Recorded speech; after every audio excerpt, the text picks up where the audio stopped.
Opa, boa noite, galera. Sejam todos bem-vindos aí. Estamos em mais um Security Cast, né, o nosso webcast podcast sobre segurança da informação e tecnologia. Hoje, o podcast número 80, né? Estamos chegando próximo de romper a barreira dos 3 dígitos aí. Falta pouco, acho que esse ano a gente consegue já passar do 100. Mas, enfim, vamos aqui se apresentar. Meu nome é Alcion Júnior, sou Head Security e vou chamar os amigos aqui para irem se apresentando. Vamos lá, Paulo. Opa, beleza, galera? Boa noite. Eu sou Paulo Lamelas, eu sou da equipe de segurança da 99 Tecnologia e para mim é um prazer muito grande estar aqui com vocês para conversar sobre segurança da informação e cibersegurança. Vamos lá, Sodré. Opa, boa noite a todos. Meu nome é Gilberto Sodré, sou perito na área de computação forense, professor universitário também, especialista na área de segurança da informação. Estamos aqui junto com os amigos aqui, bater um papo sobre segurança da informação, mas vários fatos da semana também. Boa noite, pessoal. Meu nome é Gustavo Martinelli, eu trabalho com direito digital e sou analista de governança e compliance. E hoje a gente vai falar de due diligence na cibersegurança. Vamos lá. Obrigado aí por estar nos ouvindo e pela sua audiência. Boa. Galera, então estamos aí ao vivo, né? Quem tiver alguma pergunta, quem tiver alguma dúvida já pode jogar no nosso chat, tá? A gente está aqui para responder, a gente vai estar acompanhando. Mas, como sempre, a gente está acostumado, a gente já viu falar, né, que nós vamos falar hoje sobre o processo de due diligence em empresas, então a gente vai dissertar bastante, vai falar bastante sobre isso aqui. Mas, para começar, como sempre, o nosso resumão da quinzena de segurança, né? Então, falar dos assuntos que rolaram nesses últimos 15 dias. E a primeira notícia que a gente tem aqui, que mandaram falar sobre a regulamentação da dosimetria e aplicação de sanções administrativas da Agência Nacional de Proteção de Dados. Quem mandou essa foi o Martinelli. Falei, Martinelli, um pouquinho mais dessa bomba, né? Não sei se é bomba, mas enfim, já dessa grande notícia aí que agitou o LinkedIn hoje. Em janeiro do ano passado, se não me engano, a ANPD publicou que ela começaria a fazer as fiscalizações, que ela começaria a monitorar a aplicação e implementação da Lei Geral de Proteção de Dados Pessoais. E aí, assim, isso ficou um pouco suspenso. Não quer dizer que ela não fiscalizou. É porque estava todo mundo esperando que as multas começassem. Só que aí já está falando lá que a ANPD teria que fazer essa regulamentação. E aí a gente tem agora que a ANPD efetivamente publicou a parte da dosimetria. O texto é bastante extenso, assim, tem que ler bastante, tem que parar, analisar, para poder compreender assim, a extensão. Mas o resumo total agora, verificando-se uma infração, é possível se chegar num valor, que, lembra, o valor que todo mundo tinha em mente era 50 milhões de reais, né, ser 2% do faturamento anual ou limitado a 50 milhões de reais.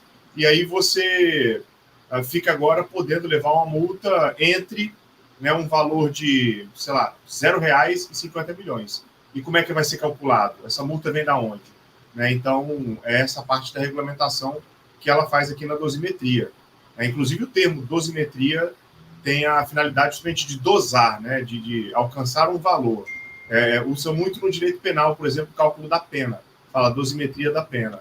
Então, agora a gente já tem um respaldo para os atos administrativos que a ANPD vai vir tomar. Então, realmente, quem não começou já está atrasado, quem não terminou está atrasado também. Então, essa é uma questão bastante preocupante. Mas é isso, em suma, vale a pena dar uma olhada e a gente pode depois fazer até um Security Cast sobre isso. Deixa aí nos comentários se vocês querem. Fala, Daniel. Não, vale a pena mesmo, porque, só complementando, né? O interessante é que é o seguinte, essa portaria, esse normativo de dosimetria é interessante porque ele dá uma gradação de punições, né? Inclusive, ao meu entender, que sou leigo, não sou de direito, né? Sou leigo, ao ler a norma, eu entendi que é o seguinte, a ANPD, ao fiscalizar e pedir que a empresa X ou Y adote uma medida tal, ela vai rechecar, né? Vai reavaliar se a medida foi tomada, e a partir dali ela vai começar a aplicar a dosimetria, tendo condições agravantes e atenuantes, né? E eu acho que a norma foi muito bem feita e dá um norte para as empresas, né? Independente se ela já adotou, se não adotou, né? Tem gente que ainda apostava até ontem, até dia 24 de fevereiro, esse perdeu, que a LGPD não ia pegar, né? Esse aí perdeu efetivamente a aposta. Mas, assim, ela dá um caminho, dá um norte, dá uma dosimetria. Eu achei bem interessante, com condições atenuantes e agravantes. Essa parte que você falou da dupla visita, vamos colocar Isso, assim, ela é interessante porque tem uma previsão explícita lá sobre a reincidência. Ou seja, verificou uma vez, voltou, de reincidência. E também a questão da dupla visita, não sei se essa foi a intenção da regulamentação, mas é um instituto que está na lei das microempresas e empresas de pequeno porte, que antes de você lavrar um auto de infração, é preciso haver uma dupla visita, justamente para você não sair multando empresas como microempresas, empresas de pequeno porte, que não tem, de repente, tanta estrutura para suportar uma sanção. Então, de repente, tem essa analogia. Talvez tenha sido esse o intuito da dupla visita, né? Que já é um instituto dessa lei. Uma vez que a gente sabe que o LGPD vai ter até na padaria, tem que ter, né? Então... Isso. Vai ser interessante, porque eu queria já lançar o bolão aqui de qual que vai ser o mês desse ano que nós vamos tomar a primeira grande multa. Né? A primeira pancada aí vai ser a notícia, porque essa empresa vai ser o exemplo, né? Aquele famoso corpo estendido no chão como exemplo. Mas tem bastante gente na fila. Como a Cirela entrou para a história como a primeira condenada judicialmente, né? Em LGPD. Vai ter gente na fila. Barata voa funcionando mesmo. Barata voa vai começar aí. Quem acha que está preparado, a gente sabe que não está, pode correr. Quem nem começou, começa a chorar logo. Eu acho que quem está preparado já podia ir lá chamar a NPD, dá uma ocupação para ela, dá um tempo para a gente, cara. Rapaz, olha só, a gente vai desviar do assunto do podcast de hoje. Mas, olha, tem gente na fila aí, cara. A fila é grande.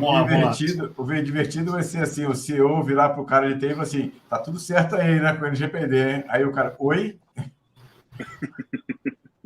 Oi? Boa. Pode preparar, excelente. Bom, vamos para mais uma notícia aqui. Essa aqui fala que pelo menos uma vulnerabilidade em open source é achada em 84% dos códigos, né? Seus códigos base. É um repórter que saiu aqui do CSO. Na CSO, eu peguei aí porque eu acho que é interessante. Primeiro porque eu gosto de open source, né? Sou adepto do open source aí, faço força. O que me chamou a atenção foi isso, é que pelo menos, né, você tem uma vulnerabilidade em código de open source, isso foi constatado aí pelo menos em 84% dos códigos disponíveis, né, no segundo relatório. E 48%, né, e foi examinado por uma ferramenta também open source, né, que é o Synopsys. Então, assim, o código aberto funciona, né? Tem a galera aí que acha que não. Ele funciona, só que é o seguinte, né? Isso volta àquilo ali, aquela contribuição 20-80, né? 80% utilizam e apenas 20% contribuem. E o cara usa o código open source achando, não, é porque software open source é imune à falha. Não é. O que torna ele imune à falha é justamente a contribuição da comunidade para acertar os bugs, né? Bem interessante. E me chamou a atenção a notícia por causa disso. Não, cara, isso é uma realidade assim. Existem vários tipos, né, de análise aí para saber desses códigos, né, vulneráveis. Mas a galera que usa muito DevSecOps aí, a gente conversa bastante com várias empresas. E o que a gente sempre ouve é, cara, a gente implantou, a gente gastou dinheiro com isso, mas os times não trabalham efetivamente com ajuste ou o bug fix dessas vulnerabilidades que a gente reporta. Então, assim, sem falar, não estou nem falando do que vem em open source, tá? Isso aí é normal, tanto open source como o código público, o privado, tanto faz. De qualquer forma, ele acaba sendo, a gente sabe que ele vai ter vulnerabilidade. E acontece em casos e casos que a gente vê direto, várias brincadeiras que a gente faz aqui com a Microsoft, né, que praticamente toda semana tem um bug fix ali, desde até open source Linux também tem vários fixes que saem também na community ali, é normal. Mas, cara, é incrível, né? Como a galera realmente não presta atenção e não foca nesse bug fix. Não é muito o caso do open source, né? A gente sabe que a galera ali tem uma galera que trabalha em cima, tem todo um processo. Mas é um caso sempre a estar de olho. O que me chamou a atenção é que durante o artigo, né, durante o texto aí da reportagem, o cara fala que a vulnerabilidade tem aumentado em código open source, ou seja, a qualidade, aí a gente vai para a qualidade do código, né? A qualidade do código ela tem diminuído, né? Mas assim, tem que ver se é uma tendência ou se é só uma curva esporádica aí, por causa do que ele fala, né? Entre 2018 e 2022, né? A porcentagem de open source que foi escaneado, né? Subiu 163%. Talvez o código aberto tenha ganhado mais visibilidade do que antes. Acho que as duas é o que indica aí. Isso, eu também acho. Também, a gente tem visto muito mais ferramentas sendo desenvolvidas em open source já, muito mais. Né? Isso. Então, acho que as duas coisas acabam contribuindo para essa questão da matéria aí, que não deixa de ser preocupante, né? Com certeza. Uhum. O cara tem que ficar de antena ligada. Boa. Excelente. Temos mais um aqui. Esse aqui é do SysAdvisor. Eu vou passar depois o link para vocês. Né? Lembrando que o link eu já vou colocando durante a transmissão. E quem estiver vendo depois em podcast, etc., vai estar na descrição já do vídeo, do áudio ou do episódio, quando vocês estiverem vendo, tá? Empresas que pagam resgate subsidiam 10 novos cyberataques. É um relatório falando aqui da descriptografia de dados do nosso famoso ransomware, que é o pagamento do resgate, né, financiando o cybercrime, enfim. Foi tu que mandou, né, Sudré? Comenta um pouquinho o que está falando essa notícia aí. Achei a matéria interessante, né, a notícia, porque assim, ela fala que 10% das empresas vítimas pagam resgate. E aí, assim, primeira questão, as empresas que pagam resgate, elas já correm o risco de não receberem a chave, muitas vezes não pagam e não recebem a chave, né, então é uma questão.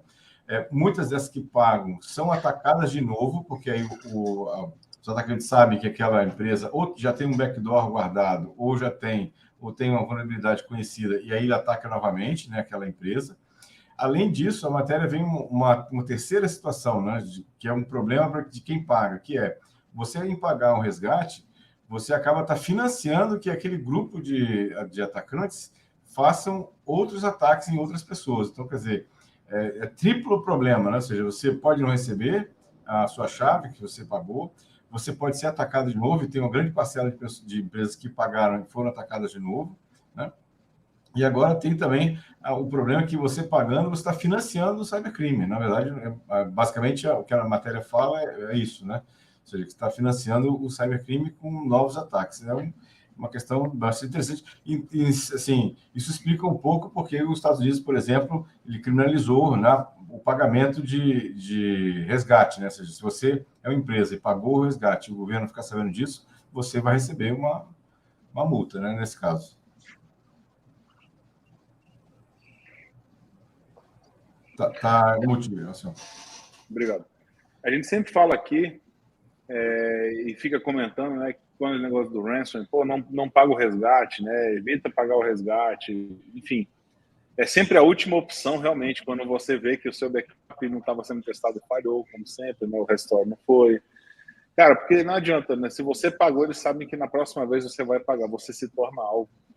Ele está ali, você está querendo exatamente o dinheiro, o hacker está buscando ali o dinheiro, o criminoso está querendo o dinheiro. Então, de alguma forma, ele vai ficar ali te cutucando sempre, né? Você vai entrar na mira dos caras. Mas, enfim, é isso. É isso. Sim. Boa, mais algum comentário aí? Não, é o teu negócio, cara. Pagar o ransomware aí não é garantia de nada, entendeu? Garantia que o cara vai liberar o teu arquivo, mas também ele pode vender o teu arquivo na Dark Web, seus dados e tal. E nem é garantia, ele pode não liberar a parada, receber o dinheiro. Não. O que eu tô falando não eu falei, tem assim de garantia do cara receber o dinheiro, né? Poder liberar, assim, eu ainda muita gente reclama, né? E eu acho isso aí, cara, o backup, aí eu lembrei do meme, né? Onde é que estava o backup? No servidor. Aí, porra, assim, se o backup foi fotografado junto, né? Então não tem nada. O cara entra em desespero. Eu comentei sobre backdoor, né? Ou seja, a implementação de backdoor. Tem uma notícia que eu só comentar rapidinho, que eu coloquei inclusive no grupo, depois você pode botar também lá no comentário, em que uma pesquisa indicou que os backdoors eles são mais assim, estão sendo mais explorados do que o ataque de ransomware. Exatamente. Isso me chamou a atenção também, mas como tinha a reportagem lá da CSO, do software open source, né, eu resolvi trazer. Mas essa aí me chamou a atenção também, que é uma técnica muito antiga, que é funcional e é muito mais utilizada do que o ransomware. Todo mundo preocupado com o ransomware, mas esqueceu que a porta dos fundos está aberta lá, né? Não tem chave, não tem nada. Então, outra matéria que podia colocar também lá no nosso link lá. Vou colocar, e daqui você deixou o gancho, né? O pessoal está preocupado com o ransomware, esquece do backdoor.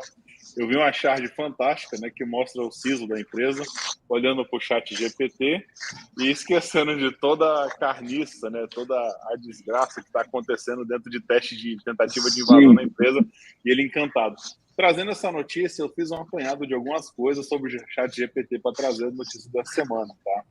Então, vou trazer algumas coisas aqui para vocês que apareceram. O primeiro ponto são os aplicativos falsos de chat GPT. A primeira coisa que vai aparecer, está todo mundo instalando um monte de aplicativo de chat GPT. E eu vou falar, galera, não existe aplicativo disponível para celular nenhum, não existe. Ou você entra direto no link, né, que é o OpenAI, chat.openai.com, ou não existe outro chat GPT. Existem outras inteligências artificiais que você pode testar, mas não é essa do chat GPT que está tão famosa, todo mundo utilizando, tá? Esse é o primeiro ponto. Segundo ponto, né? Eu vou falar alguns usos que eu captei aqui. O primeiro foi o de phishing, que a gente já comentou, né? Acho que a gente comentou aqui na semana retrasada, mas o pessoal está descobrindo como escrever os phishings agora melhor, então fica um negócio mais direcionado, beleza. O outro tipo de golpe que está acontecendo com o chat GPT é o pessoal está conseguindo, pedindo para o chat GPT escrever malware. Eu quero um malware que execute um backdoor na porta XX, tal, como a gente está falando aqui, e ele está escrevendo. Lógico, quando você compila... Né? Isso, na realidade é o seguinte, o cara está pedindo para ele melhorar o código. Eu uso essa ferramenta no VS Code, entendeu? Eu tenho lá a API do ChatGPT, que lá você pode gerar lá na OpenAI, aí você coloca no código. Aí você diz um comentário ou você ilumina o teu código, né? Seleciona o teu código ali e fala assim, improve the code. Ele melhora, se for Python, se for alguma coisa. E aí o pessoal descobriu que ele, na realidade, ele não cria... Se você falar malware, ele bloqueia, né? Eu já testei. Mas se você falar assim, eu quero criar um exploit, né? Eu quero um aplicativo que abre uma porta de conexão na linha tal, não sei o quê, ele vai lá e cria o código, e aí o cara faz a melhora no código. Então, assim, estão usando inteligência artificial, aquele velho ditado, né? Tudo que é pro bem acaba indo pro mal também. Né? Boa. E é isso, o pessoal está aproveitando para fazer aí, então, sabendo que está sendo pego em várias ferramentas de antivírus, etc., né, anti-malware, o pessoal está fazendo improving agora, tentando melhorar a ofuscação do código, etc., que estão tentando isso, mas eu acho que ainda está muito incipiente. Eu acho que o ChatGPT não conseguiu fazer nenhum bypass ainda, não vi falar nenhum relato que conseguiu em si, tá? Consegue vulnerabilidades antigas, que o pessoal não corrigiu, máquinas que talvez não tenham, né, o kit lá de vacinas ou inteligência suficiente para bloquear quando tem um comportamento de um malware, mas o pessoal já está usando. E por fim, o pessoal está tentando, e essa última que foi a mais legal, teve uma pessoa que ficou tentando descobrir como é que o projeto nasceu. Como é que nasceu o projeto? E se você perguntar isso para o ChatGPT, ele te bloqueia na hora. Só que essa pessoa ficou cutucando, sabe aquele cara tipo chatão ali, né? Isso aí, e aí, como é que foi e tal? Mas foi assim mesmo, e começou a perturbar. O que aconteceu? O ChatGPT acabou soltando todas as informações de como ele foi criado, como é que funcionava a engine. Saiu isso aí, eu vou colocar no link também para vocês, que é super interessante, tá? A forma que o atacante, sei lá, né? Que o hacker, né? A gente pode chamar de hacker. Então ele conseguiu ali entrar na mente da inteligência artificial e pegar os segredos que ele não deveria contar ou não poderia contar. Ou talvez tenha inventado alguma coisa, né? Pode ser a primeira mentira da inteligência artificial. Brincadeira à parte. Não, brincadeira à parte, mas é o seguinte, né? Ela não tem o filtro de engenharia social, pode ser vítima de engenharia social.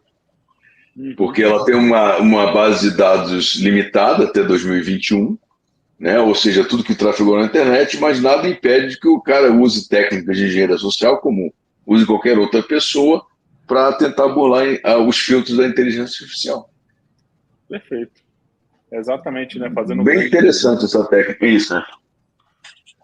Exatamente. Exatamente. Boa, galera. Dado aqui, já que a gente fechou, né, o nosso bloco de notícias aí, o resumão dessa quinzena da área de segurança. Então, a gente vai para o assunto da noite hoje. E o nosso assunto da noite de hoje, a gente vai falar sobre due diligence, né, quando o foco é cybersecurity e privacidade.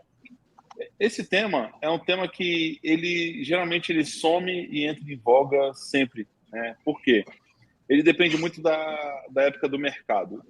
Por que eu estou falando disso? Né? Não que você faça de vez em quando acontece. Quando você está numa época de mercado aquecido, você tem muitas aquisições e fusões de empresa. Você tem muitas empresas fazendo contratos. Só que o pessoal esquece que o due diligence ele também não é só usado para isso, para M&As, enfim. Ele é usado também para quando você vai fazer uma contratação de empresa, né, de um serviço, um SaaS, por que não fazer isso, não due diligence? Quando você vai fazer um contrato com uma empresa terceira para compor um serviço junto contigo, né, com a empresa que você está, ou quando você vai adquirir, talvez, né, também um módulo, ou enfim. Então, lembrando do conceito que eu sempre gosto de puxar isso, né, o que é due diligence, tá? Então, é um processo de avaliação de análise de risco e de segurança e privacidade, no caso, da organização antes de tomar uma decisão de negócio relacionada à tecnologia da informação. Então, eu vou pegar aquela empresa que eu estou analisando ou para comprar, ou para adquirir um serviço, ou para subscrever um serviço, e entender o que ela tem de controle de segurança e privacidade e ver se isso impacta diretamente na minha empresa. Isso foi muito reforçado há um tempo atrás, quando a LGPD chegou. Por quê? Né? Tem um artigo lá, e talvez o Martinelli possa até puxar melhor isso aí, que fala que quando você vai firmar um contrato com a empresa, né, onde você vai fornecer um dado ou receber dados daquela empresa ali, que você está fechando um acordo, e você tem que, de alguma forma, entender, você tem que, na verdade, entender como funciona o processamento de dados, né, como é que esses dados são processados, esses dados pessoais são processados, como é que esses dados vão ser transferidos para você. E isso tem que ser homologado, obviamente, numa política onde o seu usuário e o usuário dessa outra empresa entendam que esses dados ali estão sendo tratados entre ambas as empresas, tá? E aí, já eu deixo para você comentar sobre isso, Martinelli, só falando que esse processo de due diligence, para fechar o conceito, ele tem várias coisas, né? Ele tem vários processos. Um deles aqui que eu posso citar a identificação de ativos críticos, a avaliação de risco daquela empresa, a avaliação de conformidade com as legislações, a LGPD entra nesse caso, a GDPR, a PIPA no Japão, e tem um monte aí que a gente pode citar. Análise de vulnerabilidade, ver se tem realmente vulnerabilidades nos sistemas, no aplicativo, enfim, né, da empresa que está sendo adquirida ou fechando acordo comercial. Análise de ameaças, tá? Implantação de medidas de segurança e monitoramento contínuo. Isso é óbvio porque, né, a frase que o Lamela sempre acaba citando, que eu falo, né? Segurança geralmente é o estado, né? Você pode estar seguro hoje, mas daqui a 2 minutos você não está mais seguro. Então, o monitoramento contínuo é importante. Então, vou passar aqui a deixa para o Martinelli comentar um pouquinho isso que eu falei e a gente vai abrindo aqui para falar um pouquinho desse processo de due diligence dentro das empresas e explanar melhor aí. Alcion, eu só queria, assim, complementar a sua fala e, assim, da onde surgiu o due diligence, né? Estamos escutando bem, gente? Sim. Dá para ir? Rapidamente, assim, o due diligence, ele... numa tradução literal, mas que significa muita coisa, é devida diligência. Ou seja, é você verificar com quem que você vai contratar. Isso seja cliente, seja empregado, ou seja fornecedor. Isso teve origem, assim, ficou mais evidente no caso de 2000, da questão da WorldCom, do caso Enroll, em que as empresas, elas maquiaram, né, enganaram realmente os investidores naquele momento, divulgando balancetes falsos, inclusive referendados por auditorias. Um caso que a gente pode comentar, porque já publicizou, como no caso agora da Americanas, com a PwC, né, que até a PwC tem uma reportagem aqui do Estadão, que coloca, né, PwC na Berlinda, investidores questionam a auditoria da Americanas e IRB. Então, o que aconteceu? Assim, houve um problema, houve um problema na Bolsa, a confiança ficou abalada, e aí começou a questão da anticorrupção. Isso em 2001, a gente teve a lei Sarbanes-Oxley, surgiu ali para poder monitorar toda essa parte contábil da empresa, e aí o Brasil ele é signatário desse tratado internacional, a gente tem um decreto, tem uma lei, né, o decreto regulamenta a lei, e nesse decreto, no artigo que tem aqui, que eu separei, que é o 57, eu peço licença rapidinho para ler, ele fala, para fins do disposto no que está na lei para regulamentar, o programa de integridade, o Brasil chama de compliance, mas a lei chama de integridade. Né? O que está íntegro não está corrompido, então não tem corrupção. Por isso, compliance quer dizer integridade. Então, dessa parte, ele fala bem assim, o programa de integridade será avaliado quanto à sua existência e aplicação de acordo com os seguintes parâmetros. O inciso 13 fala diligências apropriadas baseadas em risco para contratação, conforme o caso, supervisão de terceiros, tais como fornecedores, prestadores de serviço, agentes intermediários, despachantes, consultores, representantes comerciais e associados, contratação, supervisão de pessoas politicamente expostas, bem como seus familiares, estreitos colaboradores, e também a parte de revisão de patrocínios e doações. Além disso, o processo de M&As e outras questões também tem que sofrer due diligence, que isso é uma forma da empresa fugir da punição. Ela deixa um CNPJ se arrebentar e abre outra empresa, ou compra outra empresa. Então, tudo isso está no decreto, que teve um decreto agora de 2022, é o decreto 11.129, para quem quiser dar uma olhada lá no artigo 57, nesse inciso que eu falei, o 13 e o 14.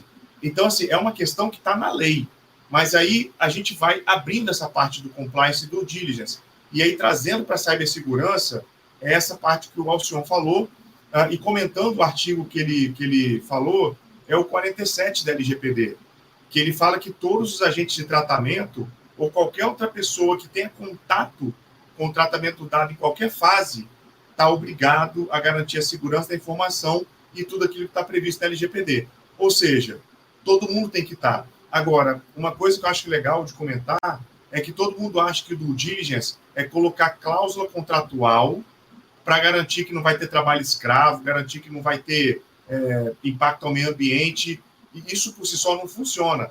Né? Um caso recente, infelizmente, né, aconteceu com as vinícolas de Bento Gonçalves, em que acabou que o fornecedor deles estava utilizando-se de mão de obra em condições análogas à escravidão.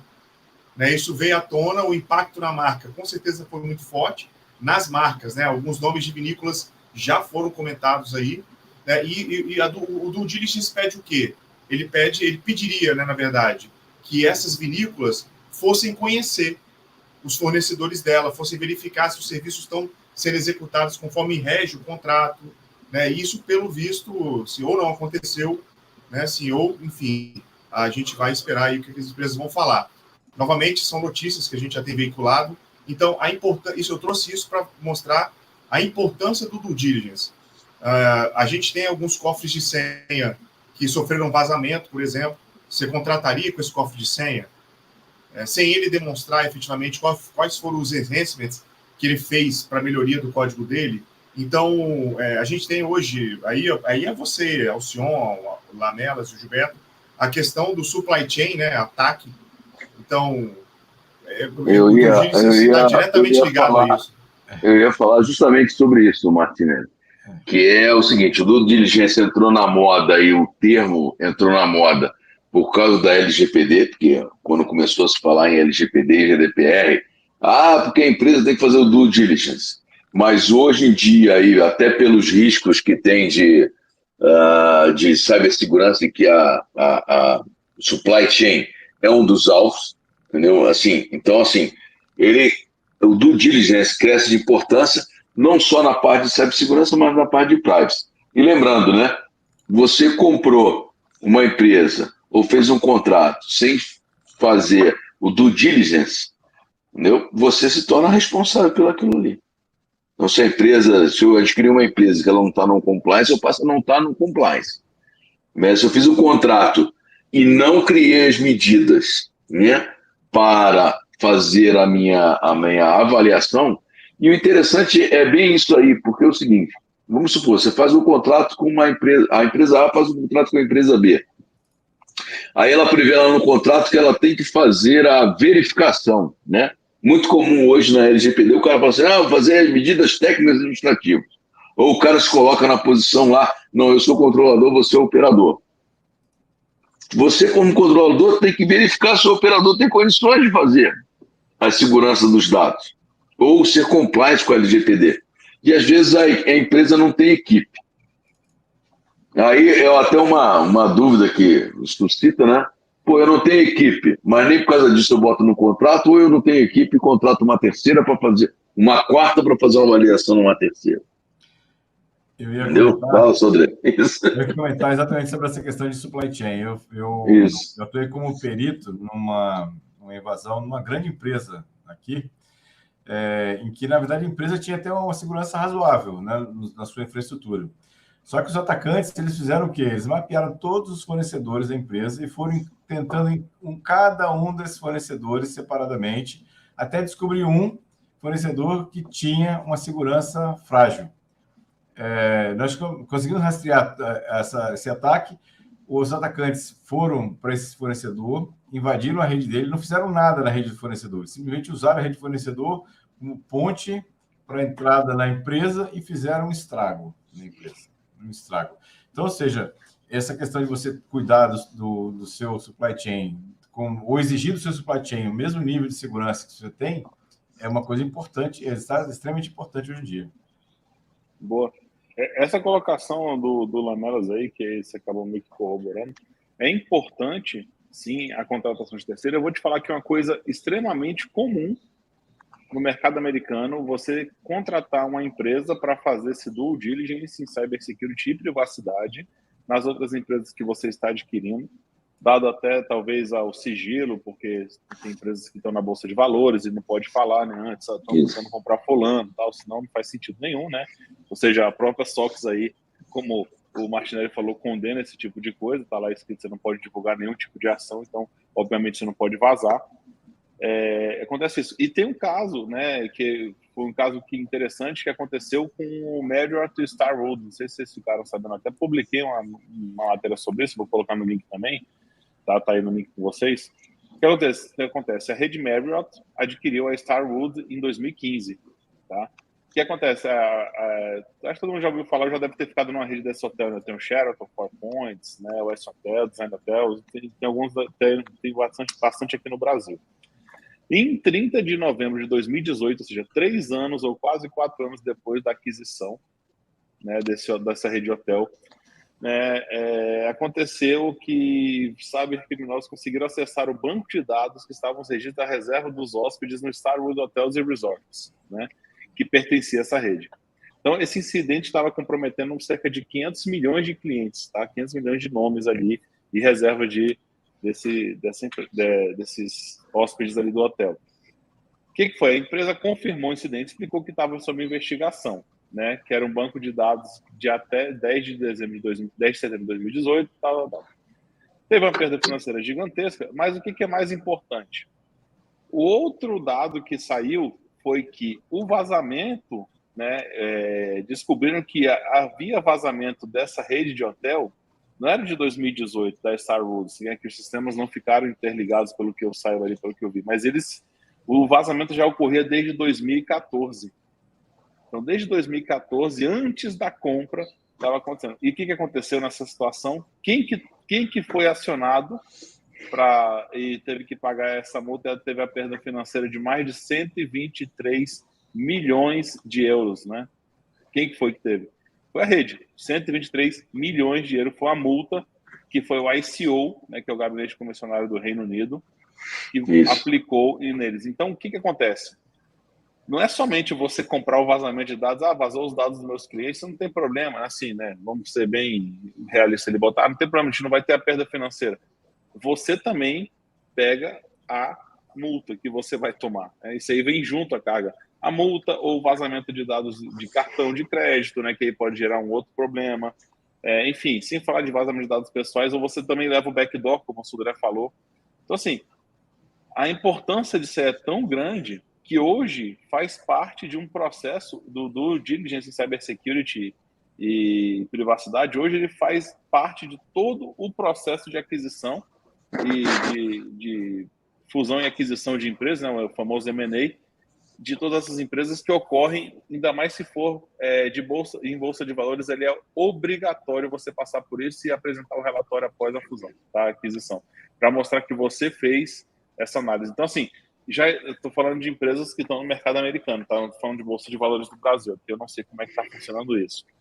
Então, é isso que aconteceu. E a multa foi paga em 2019. Então, a compra de 2015, com vazamento de 2014, que começou a ocorrer até 2018, essa carga financeira ele carregou e 4 anos depois da compra ele teve que pagar essa pequena multa aí de 123 milhões de euros. Não é pouca grana, não. Oscar, eu tenho visto, obviamente que essa parte de fusão e aquisição é uma coisa importante do diligence, mas tem outra área que eu tenho visto, eu faço parte do conselho consultivo de uma seguradora que foi montada agora nos Estados Unidos. Nos Estados Unidos, seguro cibernético é um negócio que está bombando lá, né? Tem um monte de seguradora já atuando nessa área de seguro cibernético. E as seguradoras, elas estão preparando, e essa seguradora que inclusive está começando agora lá, um due diligence automático, vamos chamar assim, para pequenas locais, pequenas empresas. Em vez de ele deslocar uma consultor para fazer um due diligence nessa questão, ele tem uma forma de fazer um due diligence já e uma questão de avaliação de risco, né, mais ou menos automatizada nesse caso. E aí ele consegue identificar exatamente pontos e aí valorar, né, o tamanho do prêmio, né, que a empresa vai cobrar. Negócio interessante. Inclusive, ele faz tipo um front-end nas outras seguradoras. Então, ele coleta o cliente, faz o due diligence da questão de risco do cliente, aí ele faz perguntas, né, como se usa a autenticação dos fatores, como é que é a questão de política de segurança. Tem uma série, um formulário que pode ser um pouco mais longo, mais curto, mas e daí, com isso, ele consegue gerar um input e fazer a solicitação de seguro em várias outras subseguradoras para fazer a situação com ele. Bem interessante. Aqui no Brasil está chegando agora essa questão de seguro cibernético, mas vai também movimentar o mercado aqui em relação a isso.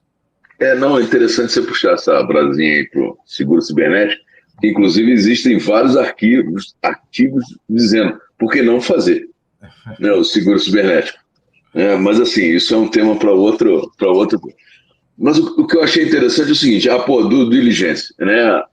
Você falou, o seguro cibernético, um extenso questionário, que é o mesmo questionário que você faz aí para o teu terceiro, quando você vai contratar, né, em cima das bases de segurança. Praticamente o cara faz uma auditoria do teu sistema de segurança e privacidade, do cibersegurança e privacidade, te dá um feedback positivo ou negativo, né, e te dá o que você pode melhorar ou não. Isso é bem interessante, mas eu queria... porque é o seguinte, esse movimento todo traz uma outra discussão, que também a gente pode levar para um outro tema, mas eu só vou jogar aqui, porque me veio na cabeça agora e não queria perder a ideia. Nós já tivemos problemas aí com várias, né? A gente só tem 4, as Big Four, né? De auditoria. Até quando essas auditorias vão ter credibilidade? Com os diversos... Já que elas são donas de mercado, né? E a gente já tem aí erros grotescos em mais de uma. Tá? Seja PwC, Deloitte em outros casos, né? E Companhia Limitada aí. Né? Eu só citei 2 das 4. Entendeu? É que eu só tomo 2 processos em vez de 4. Aí, Martinelli está aqui para ajudar. Já começou aí, mas assim, porque assim, são erros até grotescos, né? Eu sei que quando o cara quer fazer um mal feito, ele inventa de tudo, né? Mas assim, se você contrata uma auditoria, até quando vai a isenção dessa auditoria? Assim, cara, é lógico que credibilidade de mercado, né? Existem dois lados que a gente pode olhar, né? Erro grotesco pode acontecer em milhões, se a gente for colocar na régua, né? Não estou defendendo as Big Fours aqui, tá? Estou defendendo mais o processo. Se você for olhar o tanto de processo que eles fizeram... Não tem... Desculpa? O processo já vai, não precisa defender não, porque o processo já está... Você pode minimizar só, vai pegar... Eu vou tentar te ajudar. de todos esses processos que rolam, né, de auditoria que eles fazem, se você pegar os fatores que realmente ocorreram, os erros que ocorreram e os de sucesso, você vai ver que às vezes é uma curva, um desnível padrão muito baixo, né, baixíssimo. Sim. Então, assim, porque não é por isso que elas têm, né, não tanto que elas têm credibilidade, porque elas fazem. Agora, falar que elas são isentas, né, idôneas 100%, quando a gente fala de um mercado financeiro agressivo, né, de empresas que são realmente, né, que puxam ali o dinheiro, estão num processo de aquisição, às vezes milionário, e querem fazer, né? Como é que eu vou falar que não, né? Que não tem nenhum tipo de... Não tem ninguém puxando sardinha. Vai puxar. É lógico que vai acabar puxando. Não tem como, tá? É dinheiro, né? É dinheiro na mesa. O senhor não precisa nem aquisição, cara. Viu o caso americano aí, ó, 40 bilhões de rombo. Não era aquisição.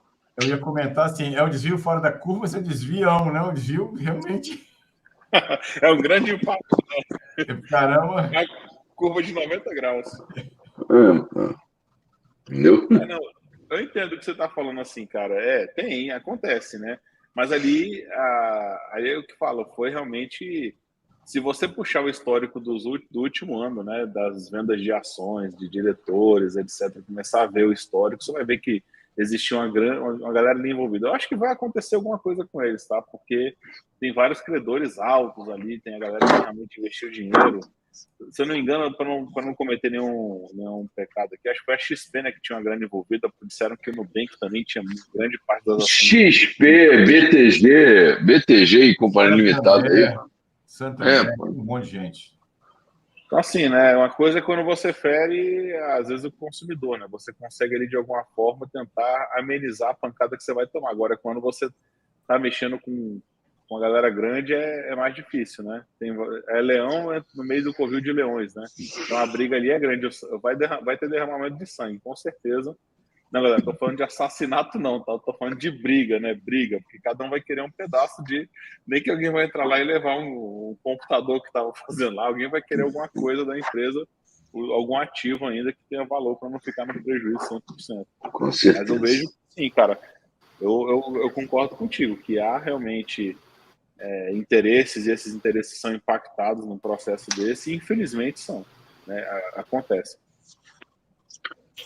Pessoal, eu acho assim, para quem ainda está em dúvida do que é o due diligence, eu vou falar de um exemplo muito prático aqui, né? Algumas mulheres, quando começam a se relacionar com um homem, jogam o nome do cara no tribunal para ver se ele tem uma Maria da Penha perto dele. Isso é um due diligence que você está aplicando na sua vida, né? Além disso, assim, você foi convidado para se tornar sócio de uma empresa. Aí você vai falar, nossa, que legal, olha a oportunidade de vida. Você não vai checar se essa empresa está cheia de dívida, não, porque na hora que você entrar, você responde junto. Né? Ainda que a dívida seja passada, né, assim, já tenha sido assumida, então você não vai verificar a saúde da empresa, você não vai olhar o contrato social, você não vai olhar os balanços, a declaração de imposto de renda da pessoa jurídica, antes de você entrar no negócio. Né, assim, então, o due diligence, se a gente pegasse a ideia para a nossa vida, né, assim, aplicar no nosso dia a dia, você vai evitar muita dor de cabeça. E outra coisa que eu queria também ressaltar é que o gerenciamento de riscos nunca teve tanto em alta. Se o decreto anticorrupção cita que o due diligence vai ser baseado em risco, eu tenho 2 documentos obrigatórios da LGPD que dependem da análise de risco, inclusive o relatório de impacto da produção de dados pede a análise no próprio corpo do documento. É só olhar o modelo que a NPD ela disponibiliza lá para poder baixar. Tem lá até uma matriz de risco, de avaliação de risco. Isso por quê? Para você medir o risco que você está correndo, se você aceita ou não correr aquilo ali, e se tem algum controle que você pode aplicar para você reduzir o impacto ou a probabilidade da ocorrência do risco.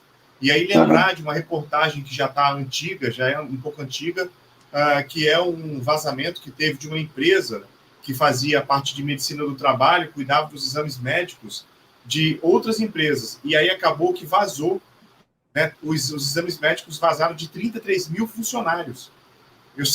Assim, é possível saber quem estava grávida, quem tinha HIV, quem tinha problema de alcoolismo.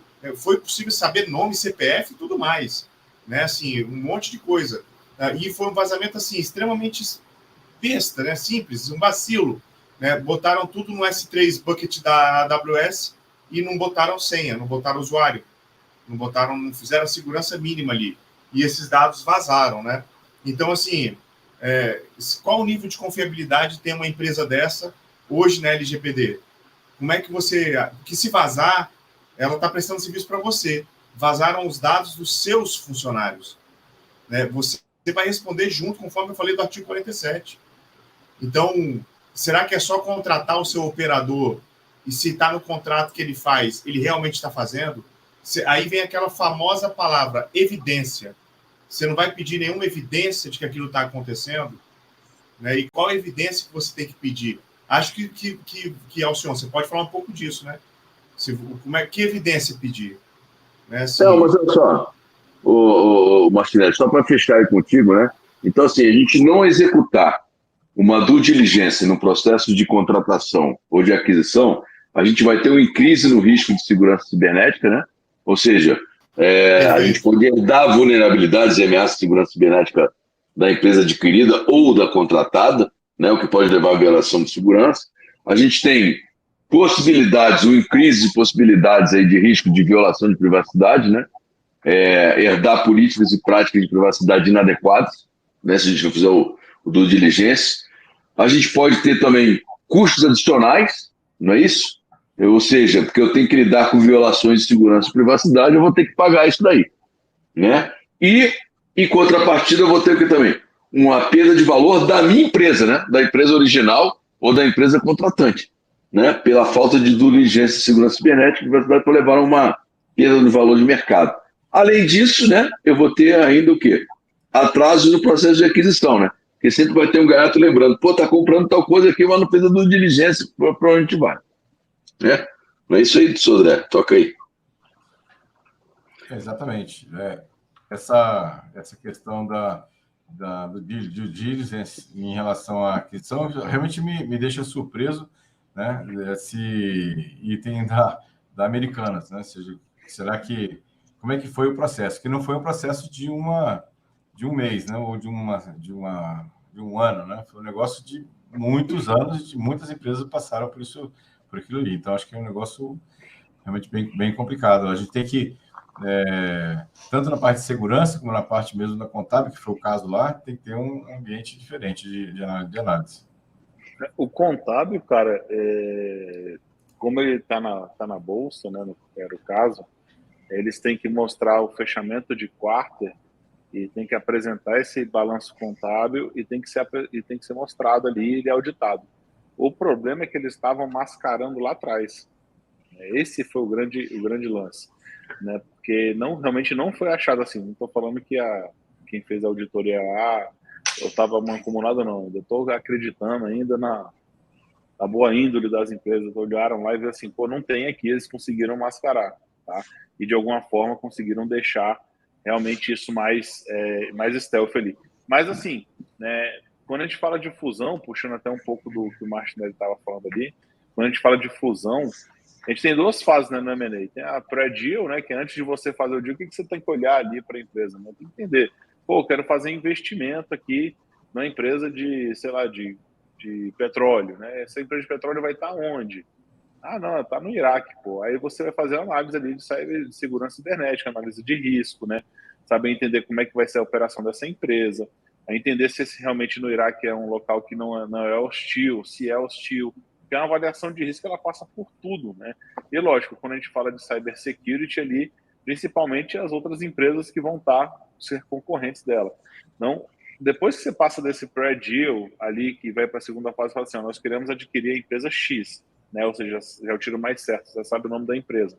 Aí você começa a fazer uma análise, mas sem ainda falar com a empresa.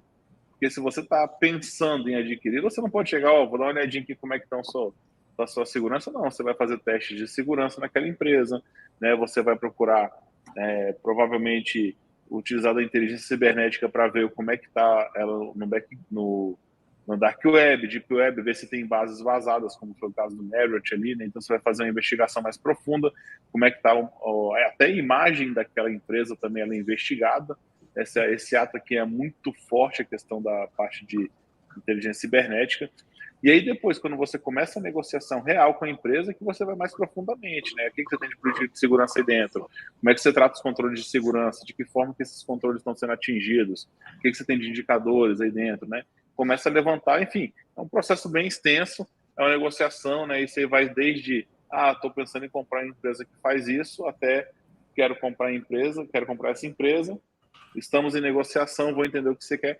E é uma coisa importante, tá? Eu já vi processos de due diligence, de M&A, que a due diligence de cybersecurity estava envolvida no meio, e isso foi devido a várias vulnerabilidades nessa plataforma SaaS, tá? Isso aí faz uns 3 anos, nessa plataforma SaaS que estava sendo analisada, dado que ela tinha muita vulnerabilidade, que tem um esforço grande para ajustar ela, o valor da aquisição foi impactado para menos. Então, até nisso ajudou no valor da negociação. Então, o ato da negociação foi impulsionado pelo relatório de cybersecurity, na época não era nem privacidade, né? Porque não se falava tanto assim, então não era olhado muito isso. Tem 4 anos, né? Já faz um bom tempo. Então, realmente, se você observar ali, ele traz uma coisa um pouco maior para cá, traz um background maior para quem está ali como executivo decidindo, né? Vou comprar ou não vou? Vou assumir o risco ou não vou? Eu assumo o risco, mas se o valor da empresa for menor, porque já não vale mais a pena para a gente. E aí tira o pé. Mas isso ainda é muito, como é que a gente fala? Isso ainda é muito naquela conversa antecessora, né? Antes de vir com a proposta, antes de colocar naquela função, como vai acontecer, entre outras coisas. Tá?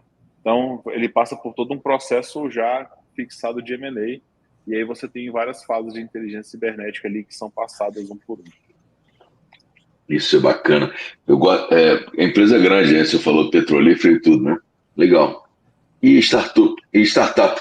Adquirir startup? Cara, aí assim. Normalmente não tem nada, né? Entendeu? Brincadeiras à parte, eu acho que eu vou ser execrado, mas você tem quantos Agile Coach aqui? Tenho tantos, já tá valendo a pena. Mas assim, brincadeira à parte, é diferente um pouco, né? Porque startup você tem um risco altíssimo, né? Você tá com risco alto. Então, ali você aceita tudo, cara. Startup, quando nasce, ela só vai trabalhar com segurança ali quando ela está saindo de um corpo de 60, 100 funcionários ali empregados realmente trabalhando, para ela começar a pensar em segurança. E depende muito do nível de clientes que ela absorve, que vão cobrar ela. Porque até então, privacidade, segurança, talvez até compliance em cima de base financeira, isso nada disso quer dizer, se bem que base financeira é porque tem muito investidor, né? Então eles olham muito, né?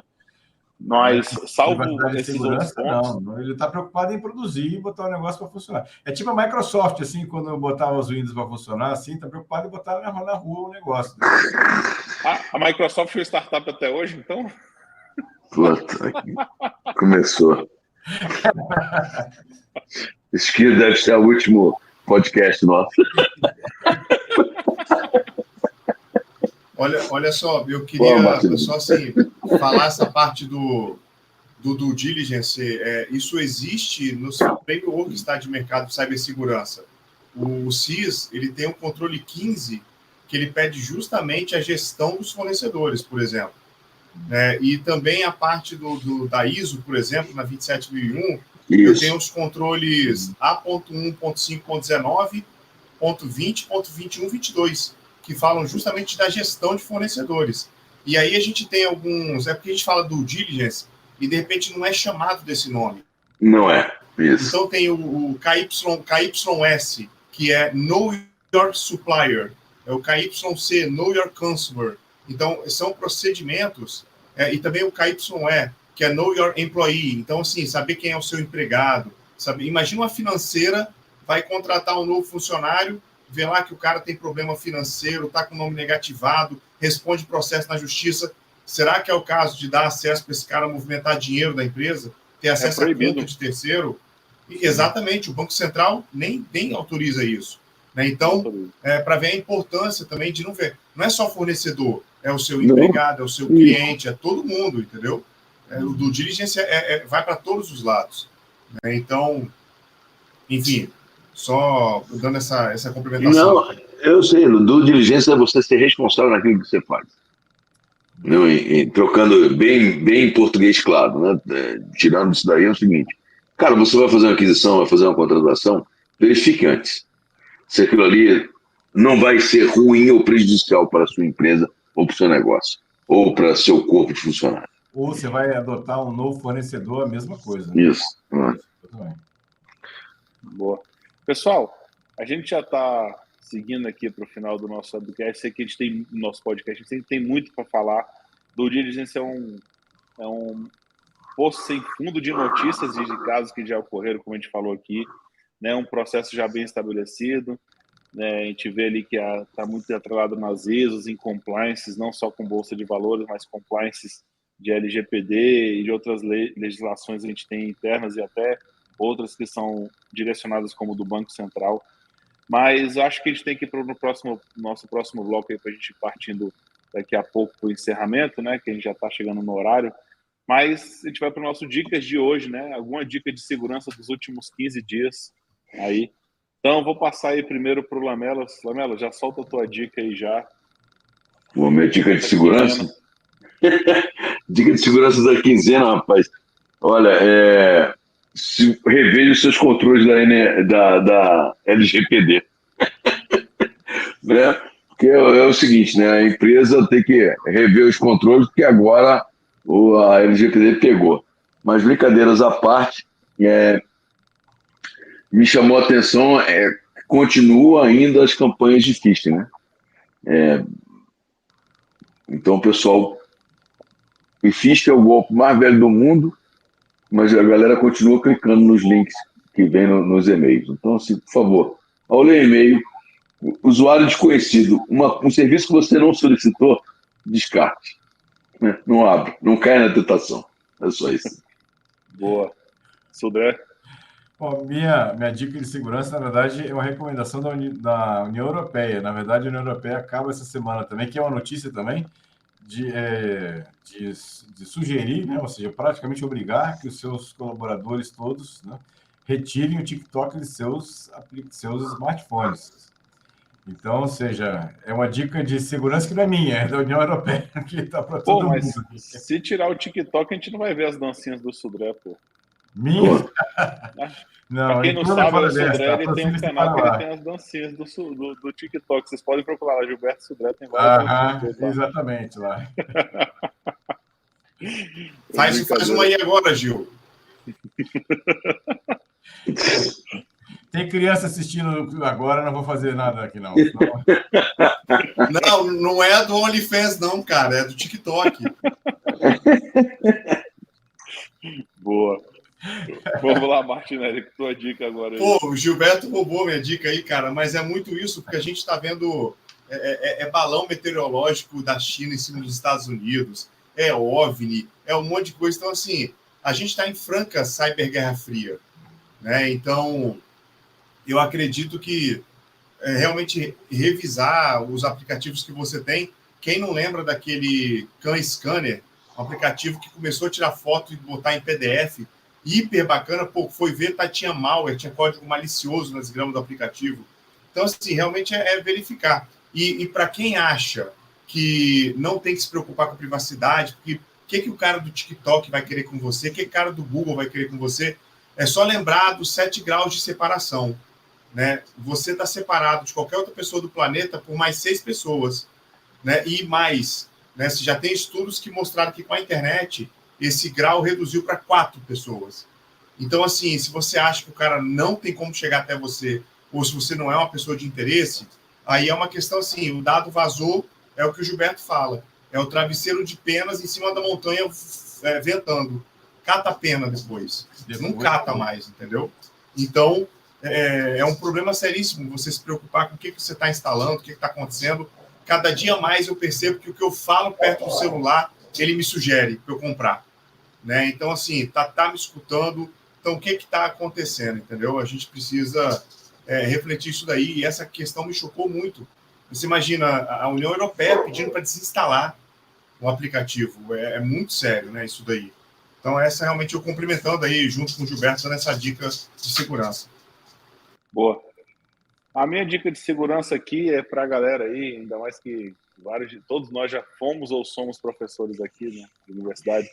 Galera, não ache que mandar o chat GPT fazer o trabalho que você tem que fazer, que não vai ser descoberto, tá? Os professores, pelo menos de segurança ou de tecnologia, já não utilizam somente o plágio, porque o antiplágio, a gente sabe que a IA acaba trazendo textos que não tem plágio.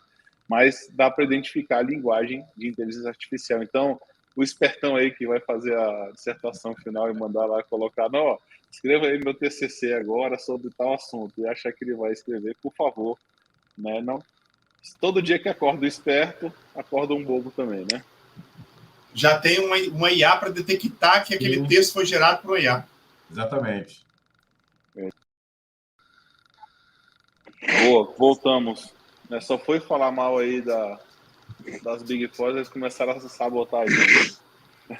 Boa. Brincadeira à parte, galera. Então vamos lá para nossas despedidas aqui. Vou lembrar os senhores aqui que estão nos acompanhando ao vivo, ou estão acompanhando no podcast, ou estão acompanhando depois no YouTube. A nossa página é o www.securitycast.com.br. Nosso canal no YouTube é o youtube.com/securitycast. O Telegram, o maior canal de discussão de cybersecurity em língua portuguesa, ainda é o nosso, né? O t.me/security em língua portuguesa, ainda é o nosso, né? O t.me/seccast oficial.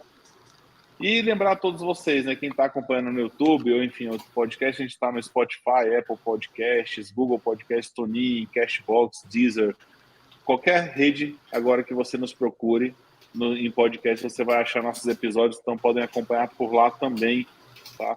Fiquem à vontade aí para seguir. Nesse momento eu já peço que vocês deem um like, né? Sigam o nosso canal, deem um like no nosso vídeo, compartilhem aí para apoiar o projeto, para que a gente continue ali. Então, agradeço muito aí quem nos acompanhou, quem vai nos acompanhar, né? Quem está acompanhando agora offline. Agradeço bastante por vocês estarem com a gente, sempre nos ouvindo.